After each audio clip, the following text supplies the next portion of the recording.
Yooyyaa harka fuunee jaallatamtootaa fi kabajamtoota maamiloota Abeeloof nagaa fi araarri jaalalli Waaqayyoo isiniif haa baay'atu. Akkasumas obboleewwan kiyya amantaa biraa taatanii chaanaala koo hordofaa jirtan nagaan lafaaf bakka jirtan isiniif haa ta'u isiniin jedha. Egaa guyyaa har'aa jechuudha waan ani isiniif qabadhee dhufe gaaffilee keessan hundumaa walitti qabee isinii deebisuudhaaf jechuudha. Asumarraan namoonni gaaffii hedduu na gaggaafattan deebii keessan as keessatti argattu. Namoonni immoo chaanaala koo haaraa taatan immoo subscribe godhaa olirra godhadhaa. Viidiyoo adda addaa yeroo hojjedhu notifiikeeshinii olirra godhannaan kallattumaan isin bira ga'a jechuudha.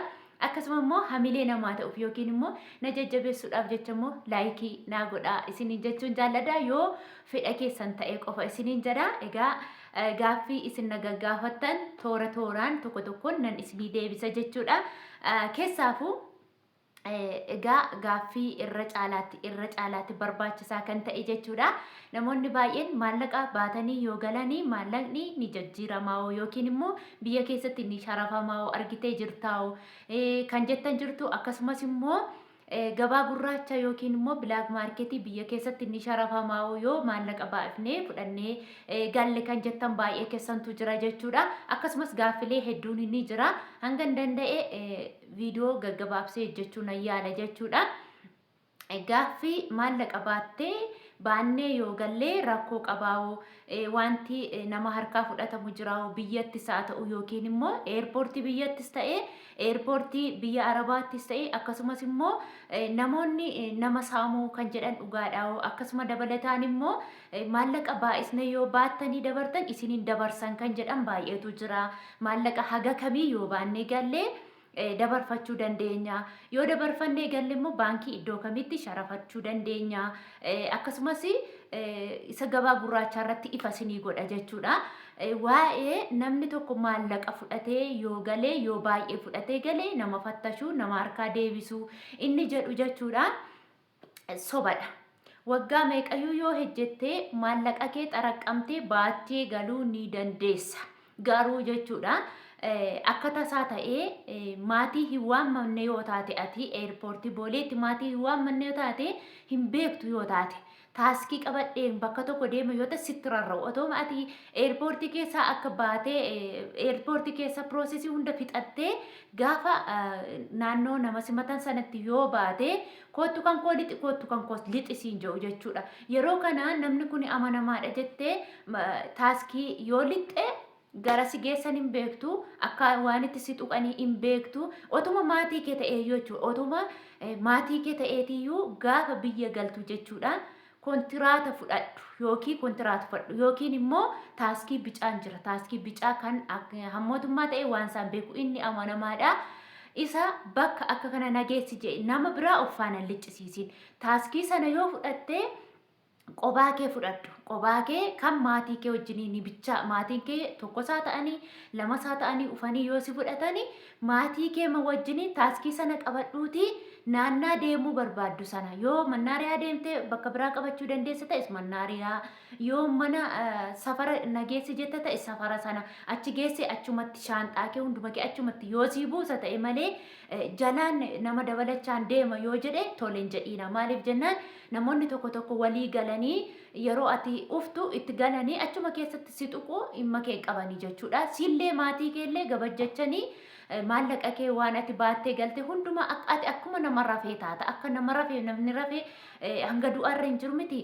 Akkasuma akka nama du'ee rafta ati isa waan barbaadan fixanii abbaa taaskii sanas eessattuun agartu jechuudha. Kanaafuu yeroo akka kanammoo maallaqa akka kana baattee wanneen akka warqii wanta meeshaan wayyaan illee rakkoo tokko qabu kanneen akka warqii faa birrii faa baattee yeroo galtu baay'ee rakkisaadha. Hatta bilbilallee namoonni bilbila 3-4 baatanii biyya galan jiru. Laptoobii wanneen kana baatanii waan galtaniif yoo dandeessanii duuti biyya wajjinii hirriba waan ta'eef sharafas waan fe'iyyuu yoo ta'e yerooma achuma teessanii ji'uma ji'aan maallaqa keessan yoo akkaawuntii qabaatan nama amanamaa yoo qabaatan irratti yoo ergattan baay'ee bareedaadha isiniin jedha. Maaliif waan nama mudatu hin beekan jechuudha. Namni ni ba'achan ga'a jedha malee wanti nama mudatu hin beekan. Mistakiin tokko jiraachuu danda'a. Kanaafuu maallaqa garmalee walitti xaraqqamtanii hin baatinaa isiniin jedha. Inni biraa immoo maallaqa yoo walitti qabnee gallee gabaa gurraacha sharafachuu dandeenya inni jedhu never ever hin jiru. Biyya keessatti siniin amansiisu ani ala yoo barbaadan achumatti sharafa gabaa gurraacha achumatti sharafa koottaa malee biyya keessatti galtanii gabaa gurraacha barbaadette baankii yoo ta'e iddoo barbaadde dhaqxee sharafachuu dandeessa. Ani birri baay'ee qabee dhufne birri xiqqoo qabee dhufe gabaa gurraacha inni jedhani hin beekamu. Baankiin mul'ataan hin jiru akkuma achi teessanii daldalaatti laattu malee dhuftaniitiin bakka bilaak maarketii yookiin immoo gabaan gurraachi sun jiru hin beeknu jechuudha. Hundumti keenya namni beeku hin jiru.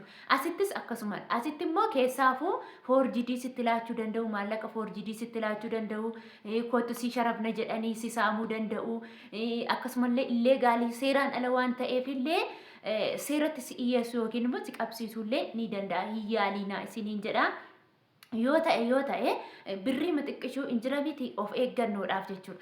Achuma taa'aa maallaqa keessan akkuma duriitti ergadhaati birrii bakka biyya jirtan 100 haa ta'u 200 haa ta'u hanga 500 illee haa ta'u harkatti qabattanii maaliif maatiin tarii ufuu danda'u tarii immoo ufuu dhiisuu danda'u wanti uumamu hin beekamu waan ta'eef baankiin achi keessa jira booleema keessa jechuudha. Yoo rakkatte waan gootu waan dhabdu booleema keessatti kaardii bittee namatti laattette kaardii sana namaa guutte abbaa barbaaddetti daawwachuu dandeessa. Inni biraa immoo baankii too qayyarachuu dandeessa. Ani haqee qayyareetiin jira jechuudha. Asitti yoo barbaadde riyaalas ta'e diraamas yoo qabattee dhufte doolaaratti immoo riyaalatti si sharafna siin jedhu ni sharafu. Ani doolaaratti riyaala qabeen dhufee riyaala qabee dhufe sana immoo gara doolaaraatti jijjiiramee 51.60 naa sharafan jechuudha. Doolaara tokko 151.60 naa sharafan jechuudha. Boonesii immoo birrii 1,000 naa kennanii jechuudha. Boonesii baay'ee si kadhatu nu biratti sharafadhu kootu sharafadhu jedhanii achi keessatti baay'ee hin jaallatu. Kabajaa isaan si kabajan ajaa'iba dhugaa dubbachuuf baay'ee nama kabaju si keessummeessanii fedhii keessa gaafatanii akkamitti sharafachuu dandeessa. Kaashii si ilaannamoo akkaawuntii kee irra si galchinamoo waa hedduu siin jedhu akkaawuntii baafadhu siin jedhu sanuu akkaawuntii akkati baafattu si jajjabeessu. Akkaawuntii fakkeenya namoonni tokko biyyuma jirtanirraa yoo oftan kallattimaan akkuma Finfinnee geessanii Finfinnee keessatti akkaawuntii baafachuu dandeessu jechuudha. Maaliif jennaan garuu paaspoortiin keessan expaayirdii otoo hin ta'in paaspoortiin keessan yoo wanti qabaate baafachuu dandeessu jechuudha. Suuraa 2 bicha isin barbaachisa. Suuraa 2 chokkaayii kaatu ganaa mattaawaqaa maaloo isin barbaachisu. Paaspoortii keessan qofaatiin akkaawuntii baafattanii maallaqa keessan achumaa irra dabarfachuu ni dandeessu jechuudha. Kana baay'ee gaaffii namoota baay'eetu waan na gaafattaniifidha. Kanaaf waan isin jechuu barbaadu abdattanii jechuudha. Gabaa gurraacha abdattanii biyyattan sharafa ajattanii birrii fiddanii dhufiinaa isiniin jedha. Kallattumaan akka seera biyyittiitti baankii matti sharafattu isiniin jedha. Asiin gaaffiin keessan kun isinii deebi'eetiin jira jechuudha.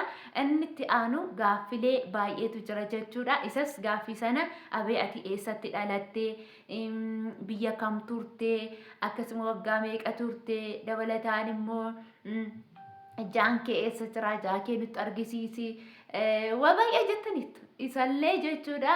Viidiyoo gaggabaabuu yoo isinii jedhe bareedaadha waan ta'eef isa kanammoo sagantaa itti aanutti sadaffataa jedhee iddootti aladhe jechuudha. Akkatti aladhe eessatti aladhe biyya Arabaa gama akka ture mana eenyu ture madaamii maalii akkamii hojii kan ture hundumasaa mudannoo adda addaa waa hunda wajjiniin isiniif qabadheetiin marsaa itti aanutti immoo isinii dhufa jechuudha. Egaa viidiyoon kun yoo isinitti tole akkasumas samilee naalaachuu yoo barbaadan immoo akka laayik gootanii akka na jaallatan already walumaa galeetti dhugaa dubbachuuf koomentii keessan jalaa daran waanan dubbadhuun olitti waan afaan koorraa baasuun olitti keessi koo akka baay'ee isin jaallatu keessi koo akka baay'ee isin kabaju isinis akka baay'ee tokko na jaallattanii hedduu tokko amanee jira jechuudha.